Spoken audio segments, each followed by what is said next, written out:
Diżastru fis-Somalja kif splużjoni qawwija eżżet triq prinċipali f'Mogadishu, il-kapitali tal-pajjiż.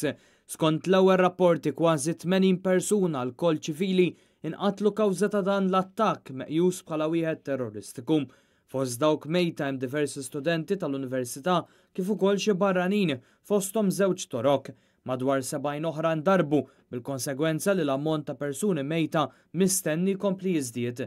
Dan hekk kif l-isplużjoni seħħet f'ħin fejn din it-triq tkun traffikuża. Apparti minn hekk l-isplużjoni kienet ippjanata li toqtol l-akbar ammont ta' persuni tant li seħħet f'checkpoint u f'parti tat triq li fiha jingħaqdu numru ta' toroq oħra. Persuni fil-post iddeskrivew xeni tal-biża' b'kadavri mifruxa matul it-triq, uħud minnhom maħruqa sal-punt li lanqas baqgħu jintarfu. Dan fost paniku b'numru ta' persuni jiġru mill-post u oħrajn idewwu kif jistgħu lil dawk midruba jew inkella jqandluhom lejn post aktar sigur. Il-grupp għal-xabab bħal responsabilità ta' dan l-attakk li sar fi triq li hija sinonima ma' numru ta' attakki oħra li huma wettqu fil-passat.